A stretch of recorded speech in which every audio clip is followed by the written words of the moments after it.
ਮਾਨਸਿਕ ਤਾਕਤ ਮਨੁੱਖ ਵਿੱਚ ਇੱਕ ਮਹੱਤਵਪੂਰਨ ਸ਼ਕਤੀ ਹੈ। ਮਾਨਵ ਜੀਵਨ ਵਿੱਚ ਵਾਪਰਨ ਵਾਲਾ ਸਾਰਾ ਖੇਡ ਇਸੇ ਸ਼ਕਤੀ ਦਾ ਫੈਲਾਅ ਹੈ। ਮਨੁੱਖ ਵਿੱਚ ਮਾਨਸਿਕ ਸ਼ਕਤੀ ਜਿੰਨੀ ਜ਼ਿਆਦਾ ਹੁੰਦੀ ਹੈ, ਉਹ ਉਨਾ ਹੀ ਜ਼ਿਆਦਾ ਕਾਰਜਸ਼ੀਲ ਅਤੇ ਕੁਸ਼ਲ ਹੁੰਦਾ ਹੈ।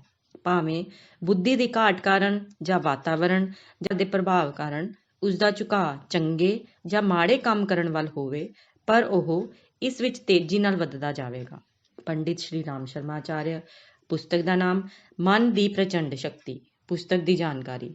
ਸੰਸਾਰ ਵਿੱਚ ਸਥੂਲ ਸ਼ਕਤੀ ਤੋਂ ਵੱਧ ਕੁਝ ਸੂਖਮ ਸ਼ਕਤੀ ਕੰਮ ਕਰ ਰਹੀ ਹੈ ਅਤੇ ਇਹ ਅਸਲ ਵਿੱਚ ਸਾਰੀਆਂ ਕਿਰਿਆਵਾਂ ਦਾ ਮੂਲ ਕਾਰਨ ਹੈ। ਸਾਡਾ ਮਨ ਭੌਤਿਕ ਵਸਤੂਆਂ ਨਾਲੋਂ ਕਿਤੇ ਜ਼ਿਆਦਾ ਸੂਖਮ ਹੈ। ਇਸ ਲਈ ਕੁਦਰਤੀ ਤੌਰ ਤੇ ਉਹ ਇਹਨਾਂ ਸਭ ਤੋਂ ਵੱਧ ਸ਼ਕਤੀ ਦਾ ਭੰਡਾਰ ਹੈ। ਇਹ ਸੱਚ ਹੈ ਕਿ ਲੋਕਾਂ ਨੂੰ ਨਾ ਤਾਂ ਮਨ ਦੀ ਸ਼ਕਤੀਆਂ ਦਾ ਗਿਆਨ ਹੈ ਅਤੇ ਨਾ ਹੀ ਉਹ ਇਸ ਦੀ ਵਰਤੋਂ ਕਰਨਾ ਜਾਣਦੇ ਹਨ।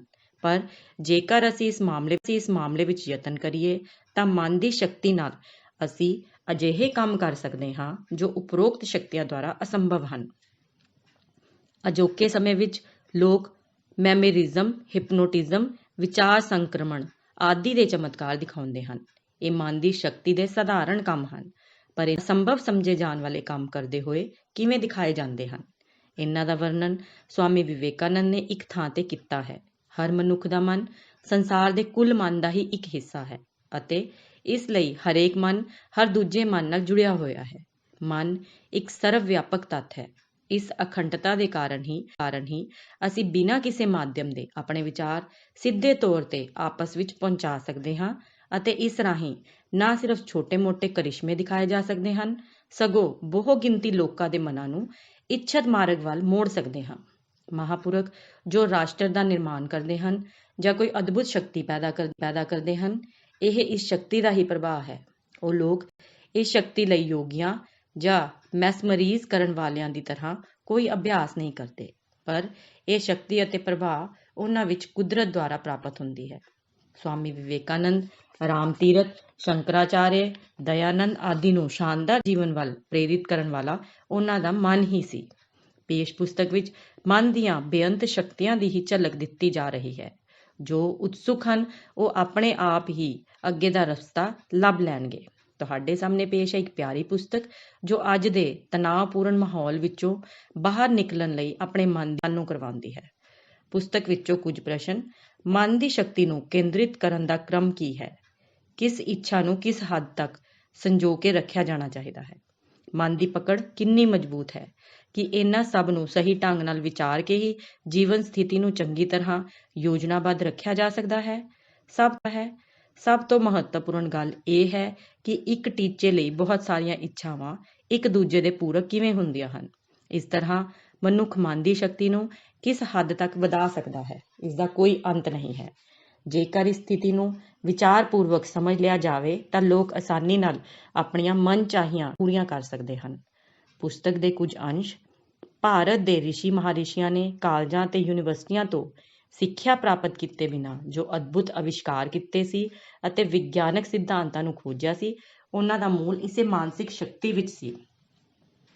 ਇਸ ਵਿੱਚ ਕੋਈ ਸ਼ੱਕ ਨਹੀਂ ਕਿ ਮਨ ਦੀ ਸ਼ਕਤੀ ਅਪਾਰ ਹੈ ਅਤੇ ਜੇਕਰ ਅਸੀਂ ਸੱਚਮੁੱਚ ਮਨ ਦੀ ਸ਼ਕਤੀ ਨੂੰ ਵਧਾ ਕੇ ਆਪਣੀ ਅਤੇ ਦੂਜਿਆਂ ਦੀ ਤਰੱਕੀ ਲਈ ਵਰਤੀਏ ਤਾਂ ਸੰਸਾਰ ਦਾ ਬਹੁਤ ਵੱਡਾ ਕਲਿਆਣ ਹੋ ਸਕਦਾ ਹੈ।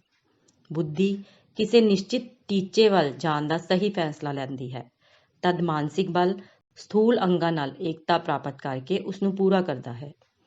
ਨੂੰ ਪੂਰਾ ਕਰਨ ਲਈ ਆਮ ਤੌਰ ਤੇ ਦੋ ਸਥਿਤੀਆਂ ਹੁੰਦੀਆਂ ਹਨ। ਸਭ ਤੋਂ ਪਹਿਲਾਂ ਇਸ ਬਾਰੇ ਸੋਚ ਕੇ ਫੈਸਲਾ ਕਰਨਾ ਕਿ ਅਸੀਂ ਅਜਿਹਾ ਕੰਮ ਕਰਨਾ ਹੈ। ਇਹ ਬੁੱਧੀ ਦਾ ਕੰਮ ਹੈ। ਬੁੱਧੀ ਆਪਣੀ ਵਿਚਾਰ ਸ਼ਕਤੀ ਨਾਲ ਕਿਸੇ ਵੀ ਕੰਮ ਦਾ ਫੈਸਲਾ ਕਰਦੀ ਹੈ। ਫਿਰ ਉਸ ਫੈਸਲੇ ਜਾਂ ਵਿਚਾਰ ਨੂੰ ਅਮਲੀ ਰੂਪ ਦੇਣ ਲਈ ਮਾਨਸਿਕ ਤਾਕਤ ਦੀ ਲੋੜ ਹੁੰਦੀ ਹੈ। ਹੋਰ ਕੰਮਾਂ ਦੀ ਤਰ੍ਹਾਂ ਸਿਹਤ ਸੁਧਾਰ ਅਤੇ ਇਲਾਜ ਵਿੱਚ ਵੀ ਮਾਨਸਿਕ ਤਾਕਤ ਦਾ ਅਹਿਮ ਸਥਾਨ ਹੈ। ਸਿਹਤ ਦੀ ਰੱਖਿਆ ਲਈ ਵੱਖੋ ਵੱਖਰੇ ਸਾਧਨ ਲੱਭਣੇ ਬੁੱਧੀ ਦਾ ਕੰਮ ਹੈ ਅਤੇ ਉਹਨਾਂ ਨੂੰ ਵਰਤਣ ਲਈ ਮਾਨਸਿਕ ਸ਼ਕਤੀ ਦਾ ਕੰਮ ਹੈ।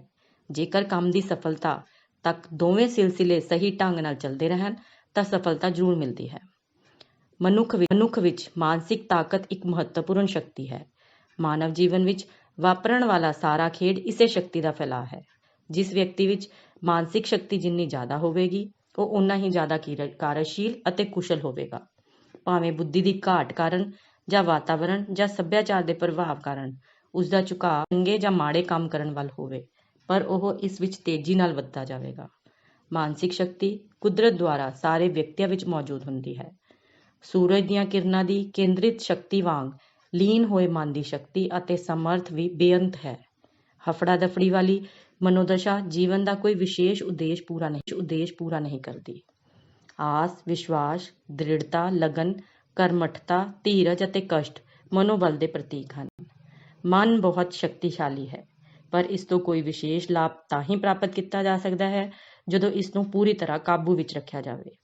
ਵਿਗੜੇ ਹੋਏ ਮਨ ਨੂੰ ਨੇਕ ਬਣਾਉਣ ਲਈ ਵਿਵੇਕ, ਚੰਗੇ ਵਿਚਾਰਾਂ ਤੋਂ ਜਿੱਥੇ ਸਰੀਰਕ, ਮਾਨਸਿਕ ਸਮਰੱਥਾ ਵਿੱਚ ਵਾਧਾ ਹੁੰਦਾ ਹੈ, ਉਸਦੇ ਉਲਟ ਭੈੜੇ ਵਿਚਾਰਾਂ ਦੇ ਮਾੜੇ ਪ੍ਰਭਾਵ ਬਲੱਡ ਪ੍ਰੈਸ਼ਰ, ਸ਼ੂਗਰ, ਅਪਚ, ਨਪੁੰਸਕਤਾ ਆਦਿ ਰੋਗ ਪੈਦਾ ਹੁੰਦੇ ਹਨ। ਪੁਸਤਕ ਦੇ ਕੁਝ ਬਿੰਦੂ: ਮਨ ਦੀ ਪ੍ਰਚੰਡ ਸ਼ਕਤੀ, ਮਾਨਸਿਕ ਤਾਕਤ ਅਤੇ ਉਸਦਾ ਵਿਕਾਸ, ਨਿਯੰਤਰਿਤ ਮਨ ਦੀ ਅਦਭੁਤ क्षमता, ਮਨ ਨੂੰ ਆਪਣਾ ਮਿੱਤਰ ਬਣਾਓ, ਮਨ ਸ਼ਕਤੀ ਦੀ ਵਰਤੋਂ, ਹੌਸਲਾ ਨਾ ਹਾਰੋ, ਹਿੰਮਤ ਦਿਓ, ਕਿਸਮਤ ਦੀ ਚੁਣੌਤੀ ਨੂੰ ਸਵੀਕਾਰ ਕਰੋ। ਚੇਤਨ ਸ਼ਕਤੀ ਦਾ ਭੰਡਾਰ ਮਨੁੱਖੀ ਮਨ,